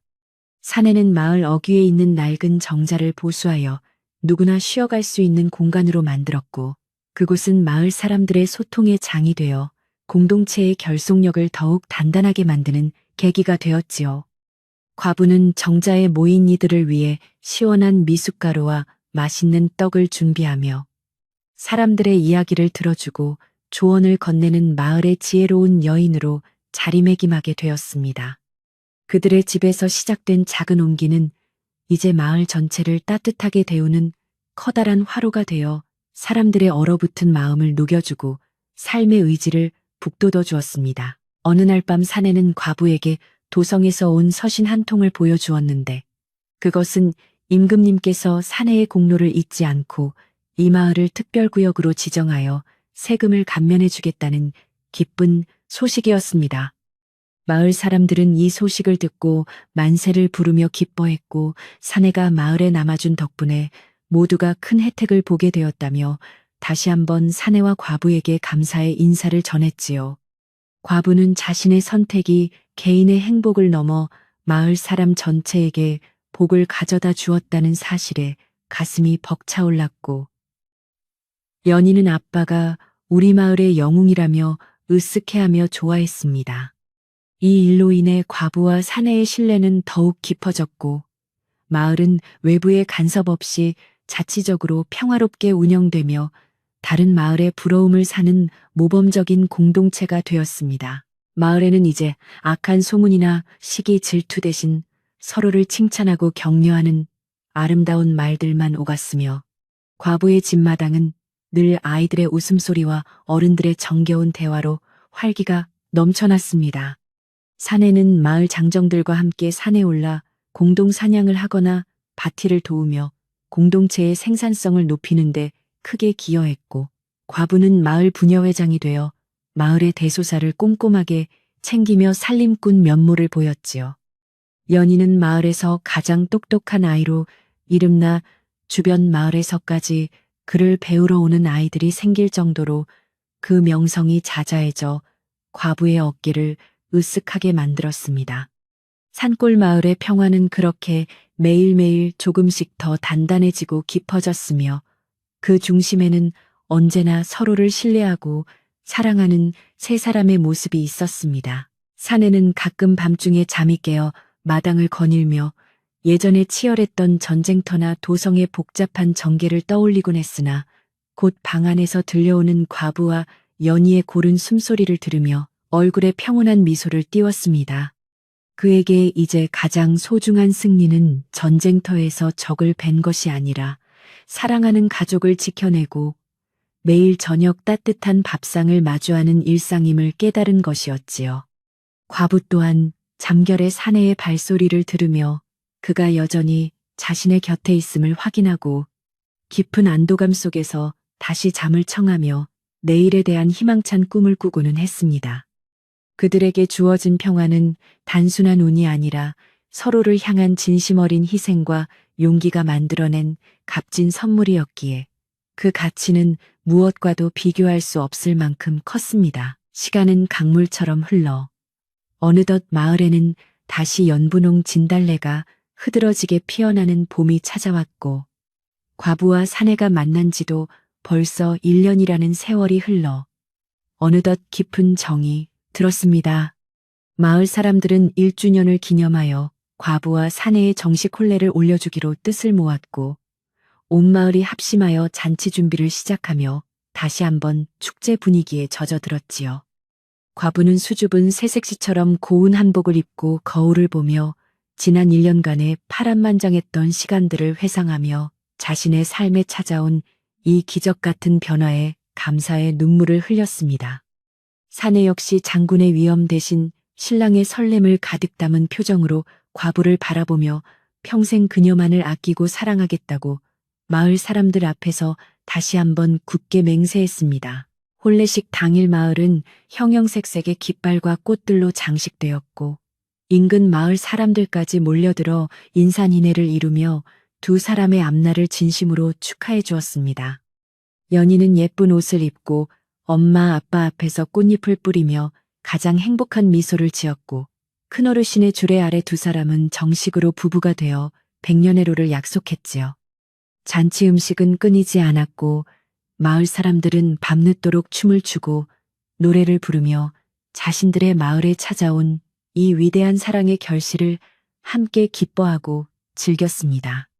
이제 과부는 더 이상 외로운 과부가 아니었으며 사내 또한 이름 없는 노예가 아닌 한 가정의 든든한 가장이자 마을의 수호자로 새로운 삶을 당당하게 시작하게 되었습니다. 혼례를 마친 후 두 사람은 달빛이 내려앉은 조용한 산책길을 걸으며 앞으로 펼쳐질 수많은 날들을 어떻게 함께 보낼지 도란도란 이야기를 나누며 서로의 손을 꼭 잡았습니다. 사내는 과부에게 당신이 나를 사온 그날의 선택이 아니었다면 내 인생은 어둠 속에 머물렀을 것이라며 진심 어린 감사를 전했고, 과부는 당신이 우리에게 와준 것이야말로 하늘이 내린 가장 큰 축복이라고 화답했지요. 연희는 두 사람 사이를 뛰어다니며 이제 우리 집은 진짜 행복한 집이라며 큰 소리로 외쳤고 그 목소리는 산울림이 되어 온 마을에 울려 퍼졌습니다. 밤하늘의 별들은 두 사람의 앞날을 축복하듯 평소보다 더 밝게 빛나며 산골 마을의 아름다운 밤을 찬란하게 수놓아 주었습니다. 모든 갈등이 해소되고 평화가 찾아온 과부의 집은 이제 마을의 상징이자 희망의 증거가 되어 누구에게나 열려있는 따뜻한 안식처로 자리매김했습니다. 사내는 이제 완전히 농부가 되어 흙의 정직함을 배우며 살아가고, 과부는 그런 남편을 위해 세상에서 가장 맛있는 밥상을 차리며 소박한 행복을 누리는 평범한 안악으로 돌아갔습니다. 연희는 부모님의 사랑을 듬뿍 받으며 지혜롭고 자애로운 아이로 성장하여 마을의 미래를 책임질 든든한 나무가 되어갔지요. 이야기는 이제 절정을 지나 평온한 결말을 향해 달려가고 있으며 청자들의 마음속에도 따뜻한 위로와 잠이 솔솔 오는 평화로운 기운이 가득 차오르게 될 것입니다. 산골 마을에 정식으로 부부가 된 두 사람의 소식이 전해지자 마을의 공기는 이전과는 비교할 수 없을 정도로 따스하고 부드럽게 변해갔습니다. 이제 누구도 과부의 선택을 비웃거나 사내의 정체를 의심하며 수군거리지 않았고, 오히려 그들의 깊은 인연을 부러워하며 진심 어린 축복을 보냈지요. 마을 어귀의 핀들꽃들도 두 사람의 앞날을 축하하듯 더욱 선명한 빛깔로 피어올랐고, 시냇물은 경쾌한 가락으로 노래하며 마을의 평화를 널리 알리는 듯 했습니다. 과부는 아침마다 남편이 된 사내의 옷깃을 정성껏 매만져주며 소박한 행복이 주는 커다란 기쁨에 매일매일 가슴이 벅차오르는 것을 느꼈답니다. 사내는 이제 장군으로서의 날카로운 기세 대신 넉넉한 인심을 가진 농부의 모습으로 마을 사람들과 어우러져 땀 흘리며 일하는 보람을 찾아갔습니다. 그는 누구보다 먼저 논으로 나가 물길을 살피고 이웃의 무너진 담장을 보수하며 자신이 가진 비범한 힘과 재능을 오직 마을의 안녕과 평화를 위해 쏟아부었지요.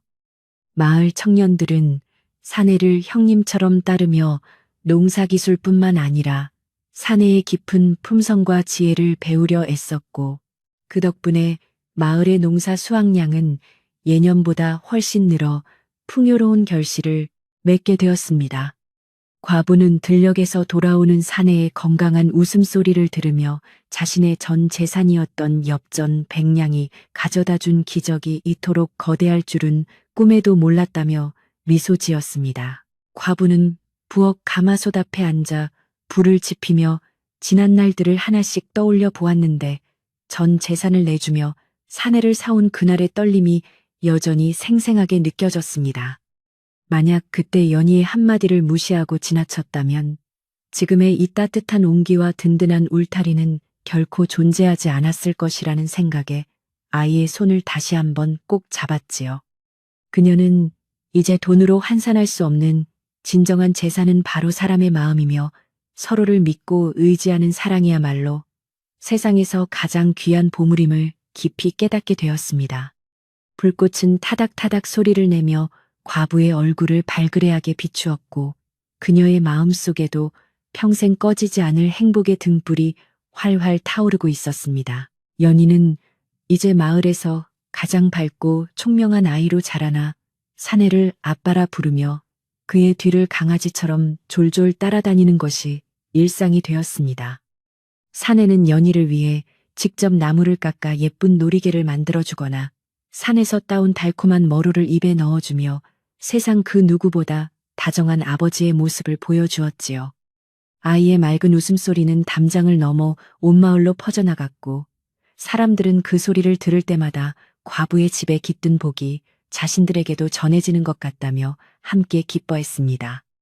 연희는 아빠에게 배운 예절과 글 공부를 통해 마음이 깊은 소녀로 성장해 나갔고 마을의 어르신들도 그런 연희를 보며 대견함을 감추지 못하셨습니다.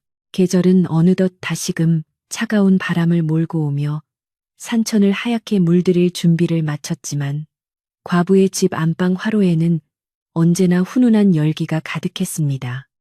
사내는 겨울을 나기 위해 지붕에 볏짚을 새로 얹고 창호지를 꼼꼼하게 발라 바람 한 점 들어오지 못하게 집을 단장했으며 과부는 솜을 두툼하게 넣은 겨울옷을 지었습니다. 세 식구가 나란히 앉아 고구마를 구워 먹으며 나누는 소박한 대화는 추운 겨울밤도 잊게 만들 만큼 따뜻했고 그들의 그림자는 벽에 비쳐 하나의 아름다운 풍경화를 그려냈지요. 밖에는 매서운 눈보라가 몰아쳐도 이 집의 울타리 안에서는 오직 사랑과 신뢰라는 단단한 끈이 그들을 보호해주고 있었습니다.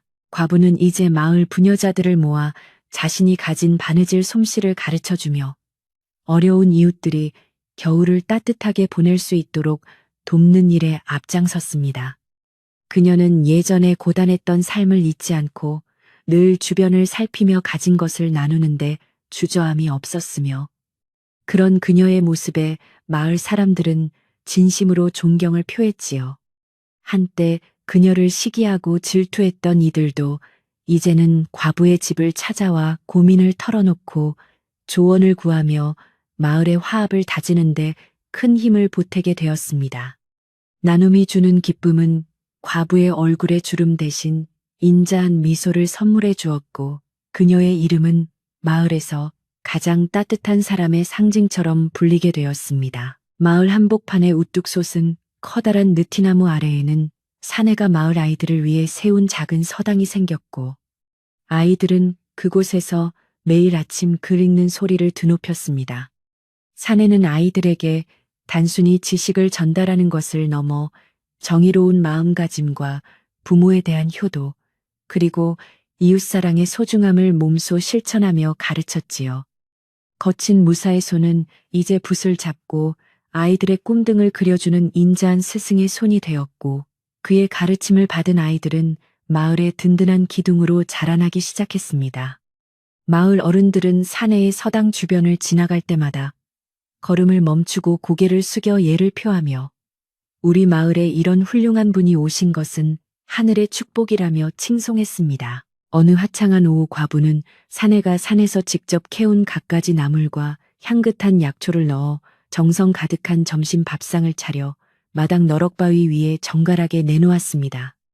가마솥에서 갓 지어낸 하얀 쌀밥과 구수한 된장찌개 냄새가 마당 가득 퍼지자 일을 하던 사내와 뛰어놀던 연희가 한박 웃음을 지으며 밥상 앞으로 모여들었지요.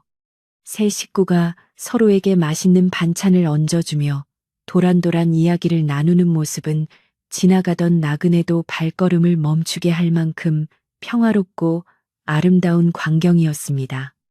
과부는 이 소박한 밥상이 세상 그 어떤 진수성찬보다 달콤하고 영양이 풍부하다는 것을 느끼며 현재 누리는 이 평온함에 깊은 감사의 기도를 올렸습니다. 마을의 가장 연장자이신 큰어르신은 가끔 지팡이를 짚고 과부의 집을 방문하여 사내와 바둑을 두시며 세상 돌아가는 이치와 마을의 앞날에 대해 깊은 담소를 나누셨습니다. 어르신은 사내의 깊은 해안과 겸손함에 감탄하며 이 집의 복은 바로 과부의 너른 마음과 사내의 굳건한 죽건한 의리가 만나 피어난 꽃이라고 말씀하시며 늘 칭찬을 아끼지 않으셨지요. 과부는 두 어른을 위해 향긋한 국화차를 끓여 내놓으며 그들의 지혜로운 대화를 경청했고 마을의 대소사가 이 작은 마당에서 평화롭게 해결되는 과정을 지켜보았습니다. 큰어르신의 방문은 과부의 집이 마을의 정신적인 구심점임을 다시 한번 확인시켜주는 상징적인 사건이 되어 마을 사람들의 신뢰를 더욱 두텁게 만들었습니다. 문득 과부는 장터에서 사내를 처음 만났던 그날을 떠올리며 인연이란 참으로 묘하고 신비로운 실타래와 같다는 생각을 지울 수 없었습니다. 비참한 모습으로 묶여있던 사내의 눈빛 속에서 무언가 운명적인 끌림을 느꼈던 연희의 한마디가 이토록 거대한 행복의 시작점이 될 줄은 누구도 예상치 못했지요. 전 재산을 내주는 선택은 당시로서는 무모한 도박처럼 보였으나 그것은 사실 하늘이 내린 기회를 잡은 지혜로운 결단이었으며 사랑의 힘이 일구어낸 위대한 승리였습니다. 그녀는 이제 마당구석에서 묵묵히 일하는 남편의 등판을 보며 그때 자신의 손을 끌어당겼던 딸아이의 작은 손이 얼마나 고마운지 새삼 깨달으며 연희를 끌어안았습니다. 해질녘이 되자 서쪽 하늘은 온통 붉은 노을로 물들고 마을 산자락에는 은은한 저녁 안개가 내려앉아 산골 마을을 포근하게 감싸 안았습니다. 밭에서 돌아오는 농부들의 정겨운 노랫소리가 들려오고 집집마다 굴뚝에서는 저녁밥 짓는 하얀 연기가 모락모락 피어올라 평화로운 하루의 마무리를 알리고 있었지요. 과부는 대문 앞에 서서 멀리 보이는 산봉우리를 바라보며 내일도 오늘처럼만 평안하고 행복하기를 소망하며 마음속으로 나지막하게 노래를 흥얼거렸습니다. 바람은 산들산들 불어와 그녀의 머리카락을 부드럽게 스치고 지나갔으며 세상은 온통 따뜻한 오렌지빛으로 물들어 보는 이의 마음을 한없이 편안하게 가라앉혀 주었습니다. 마당 한편에서는 사내가 장작을 패는 규칙적인 소리가 들려왔는데 그 소리는 이제 과부에게 두려움이나 소음이 아닌 가장 믿음직스러운 삶의 박동 소리로 들려왔습니다. 도끼가 장작을 가를 때마다 나는 경쾌한 소리는 집안의 근심을 모두 날려버리는 듯 시원하게 울려 퍼졌고 잘 다듬어진 장작더미는 다가올 추위를 막아줄 든든한 성벽처럼 차곡차곡 쌓여갔지요. 연희는 아빠 옆에서 장작 부스러기를 모으며 불쏘시개를 만들었고 사내는 그런 딸을 보며 이마에 땀을 닦고 환하게 웃어주며 진정한 가장의 보람을 만끽했습니다. 그 소박하고도 힘찬 소리는 과부의 마음속 깊은 곳까지 전달되어 그녀의 영혼을 든든하게 지탱해주는 뿌리가 되어주었습니다. 깊어가는 밤 두 사람은 나란히 앉아 서로의 손을 맞잡고 앞으로 살아갈 날들에 대해 진심 어린 약속을 나누며 서로에 대한 신뢰를 다시금 단단히 새겼습니다. 사내는 과부에게 도성에서의 화려했던 생활보다 지금 이 순간 당신과 함께하는 이 소박한 삶이 훨씬 더 가치 있고 소중하다고 고백하며 그녀의 눈을 지그시 바라보았지요. 과부는 사내의 어깨에 머리를 기대며 당신이 우리 곁에 있는 것만으로도 나는 세상에서 가장 부유한 사람이라며 수줍게 미소 지었고 두 사람의 마음은 하나로 합쳐졌습니다. 어둠 속에서도 두 사람의 눈빛은 별보다 더 밝게 빛나고 있었으며 그 어떤 시련이 닥쳐도 서로의 손을 놓지 않겠다는 굳은 결의가 침묵 속에서도 생생하게 느껴졌습니다. 과부는 이제 자신이 가졌던 재물이 사실은 더 큰 행복을 담기 위해 비워내야 했던 그릇이었음을 깨닫고 자신의 선택에 대해 한 점의 후회도 남기지 않았습니다.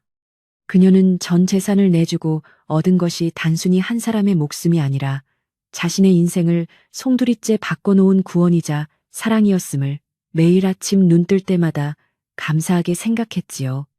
집안 곳곳에 밴 남편의 손길과 딸아이의 건강한 성장은 그녀가 세상에 뿌린 선행의 씨앗이 맺은 가장 탐스러운 열매였으며 그녀는 그것을 소중히 가꾸는데 평생을 바치기로 다짐했습니다. 그녀의 삶은 이제 더 이상 결핍이나 상실의 이야기가 아닌 충만함과 풍요로움이 가득한 축복의 기록으로 새롭게 쓰여지고 있었습니다. 세월이 흘러 집 주변에 심어둔 감나무에는 주황색 감이 주렁주렁 열려 풍요로운 가을의 정취를 더해 주었고, 산에는 그 열매를 정성껏 따서 이웃들과 나누어 먹었습니다. 과부의 집 마당에는 사계절 내내 꽃이 지지 않았으며 사람들의 발길 또한 끊이지 않아 늘 정과 활기가 넘쳐나는 마을의 사랑방 역할을 톡톡히 해냈지요. 연희는 어느덧 어엿한 숙녀로 자라나 부모님의 사랑을 듬뿍 받은 덕분에 누구보다 아름다운 마음씨를 가진 여인으로 성장하여 마을의 자랑거리가 되었습니다. 산골 마을의 고요한 풍경 속에 녹아든 이 세 사람의 모습은 이제 길 가는 나그네들에게도 회자되는 아름다운 동화가 되어 세상에 널리 퍼져나가고 있었습니다. 사내는 이제 완전히 마을의 일원이 되어 신분을 초월한 우정을 나누며 사람들과 함께 마을을 가꾸고 지키는 일에 자신의 여생을 평화롭게 바치고 있었습니다. 그는 예전의 높은 관직이나 명예보다 이름 없는 백성으로 살아가며 흙을 일구고 가족을 지키는 현재의 삶이 자신에게 가장 잘 어울리는 옷임을 매 순간 느꼈지요. 과부는 그런 남편의 곁에서 항상 따뜻한 밥상을 준비하고 마음을 다독여주며 그가 짊어졌던 과거의 짐을 함께 나누어 졌으며 그들의 사랑은 시간이 갈수록 더욱 깊고 단단해졌습니다. 마을 사람들은 두 사람을 보며 진정한 행복은 멀리 있는 것이 아니라 내 곁에 사람을 진심으로 아끼는 마음에 있다는 평범한 진리를 매일같이 배우고 깨달았습니다. 어느덧 사위가 고요해지고 밤하늘에는 은하수가 강물처럼 흘러 산골 마을의 지붕 위를 신비롭고 아름답게 수놓으며 깊은 잠을 유도하는 시간이 찾아왔습니다. 방 안에는 호롱불이 은은하게 타오르고 연희는 아빠가 들려주는 옛날 이야기를 자장가 삼아 평온한 꿈나라로 여행을 떠날 준비를 하며 눈을 감았지요. 과부는 남편의 낮은 목소리를 들으며 방 안의 온기를 만끽했고 세상 모든 시름이 이 문 밖을 넘지 못할 것 같은 단단한 안도감 속에 몸을 맡겼습니다. 밖에서 들려오는 풀벌레 소리는 세상에서 가장 아름다운 합창이 되어 그들의 잠자리를 포근하게 감싸주었고 평화는 그렇게 그들의 집안에 영원히 머무는 듯 했습니다. 부엌 창가에는 사내가 연희를 위해 달아둔 작은 풍경이 바람을 따라 맑은 소리를 내며 밤의 정적을 깨우지 않고 조용히 울려 퍼지고 있었습니다. 그 소리는 마치 이 집을 지키는 수호신의 주문처럼 들려 과부의 마음을 한없이 편안하게 만들어 주었고 그녀는 오늘 하루도 무사히 보냈음에 감사를 느끼며 이불을 고쳐 덮었지요. 사내는 아내의 편안한 얼굴을 보며 자신 또한 이제 진정한 안식처에 도착했음을 확신하고 아내의 손을 가만히 잡은 채 깊어가는 밤의 품으로 서서히 빠져들었습니다. 어둠은 차갑지 않고 오히려 어머니의 품처럼 따뜻하게 새 식구를 안아주었으며 산골 마을의 밤은 그렇게 가장 아름다운 침묵 속에 잠겨들고 있었습니다. 연희는 잠결에 엄마와 아빠의 손을 더듬어 잡으며 행복한 미소를 지었고 그녀의 꿈속에는 아마도 온 세상이 꽃밭으로 변해 모두가 함께 춤추는 아름다운 풍경이 펼쳐지고 있었을 것입니다. 아이의 작은 손에서 느껴지는 온기는 두 사람에게 무엇보다 강력한 삶의 동기이자 희망이 되었으며 그들은 아이의 앞날을 위해 더 좋은 세상을 만들어 가겠다고 다시 한번 마음속으로 약속했지요. 과부와 사내 그리고 딸 연희는 이제 때려야 뗄 수 없는 단단한 운명의 공동체가 되어 서로를 보듬으며 다가올 수많은 내일을 기쁜 마음으로 맞이할 준비가 되어 있었습니다. 그들의 사랑은 깊은 밤의 정적 속에서 더욱 찬란하게 빛나며 산골 마을의 전설을 완성해 나가고 있었습니다. 이제 이야기는 끝을 향해 가고 있으며 청자 여러분의 마음속에도 이 따뜻하고 아름다운 산골 마을의 평화로운 기운이 고스란히 전달되었기를 간절히 바랍니다. 과부의 용기 있는 선택이 가져온 기적 같은 변화는 우리에게 진정한 가치가 무엇인지, 그리고 사람에 대한 믿음이 얼마나 큰 힘을 발휘하는지 다시 한번 일깨워주고 있지요. 깊어가는 밤, 차가운 공기 대신 방금 들려드린 이야기의 온기가 여러분의 잠자리를 포근하게 덮어주어 평온하고 깊은 잠을 이루시기를 진심으로 기원하겠습니다. 이제 모든 걱정을 내려놓고 사내의 묵직한 발소리와 과부의 자애로운 숨소리를 느끼며 편안하게 눈을 감으셔도 좋습니다. 마을의 시냇물은 내일도 변함없이 맑게 흐를 것이고 산새들은 다시금 찾아올 아침 햇살을 반기며 지저귀며 새로운 희망의 노래를 시작할 것입니다. 과부의 집 마당에는 다시금 맛있는 밥 냄새가 풍기고 사내의 힘찬 도끼질 소리가 들려오며 새 식구의 행복한 웃음꽃이 만발하는 활기찬 하루가 다시 시작되겠지요. 그들의 이야기는 영원히 끝나지 않고 우리 마음속에서 따뜻한 등불이 되어 힘든 순간마다 우리를 위로하고 다시 일어설 힘을 주는 소중한 선물이 되어줄 것입니다. 이제 산골 마을의 불빛들이 하나둘 꺼지고 대지 위에는 오직 평화로운 어둠만이 가득하니 여러분도 이제 안심하고 꿈의 나라로 여행을 떠나시길 바랍니다. 마지막으로 전해드릴 말씀은 세상 모든 인연에는 뜻이 있으며 그 인연을 소중히 여기는 마음이 우리를 진정으로 행복하게 만든다는 평범하고도 위대한 진실입니다. 과부가 전 재산을 내주고 얻은 것은 단순히 한 사람이 아니라 자신의 삶을 완성해준 진정한 자아와 사랑이었음을 기억하며 우리도 주변의 소중한 인연들을 다시 한번 돌아보길 희망합니다. 이제 밤바람이 창가를 부드럽게 두드리고 별빛은 여러분의 머리맡에서 반짝이며 평온한 안식을 빌어주고 있으니 아무런 걱정 없이 깊고 달콤한 잠에 드시길 바랍니다. 과부와 장군의 이야기는 여기서 갈무리하지만 그들이 보여준 따뜻한 온기는 여러분의 가슴 속에 영원히 남아 잠든 밤을 지켜줄 것입니다. 안녕히 주무세요. 이 밤이 여러분에게 가장 포근하고 안락한 휴식의 시간이 되기를 바라며 산골 마을의 달빛도 이제 서서히 구름 뒤로 몸을 숨깁니다. 고요한 정적 속에 몸을 맡기고 깊은 호흡을 내뱉으며 머릿속의 복잡한 생각들을 하나씩 비워내면 어느새 여러분은 가장 평화로운 안식의 장소에 도달하게 될 것입니다. 과부의 집 안방에서 들려오던 새 식구의 평온한 숨소리가 이제 여러분의 숨소리와 겹쳐지며 세상에서 가장 아름다운 밤의 교향곡을 완성해 나갑니다. 편안한 밤 되시고 내일 아침에는 눈부신 햇살과 함께 새로운 희망으로 가득 찬 하루를 맞이하시길 진심으로 빌며 이 긴 이야기를 마칩니다.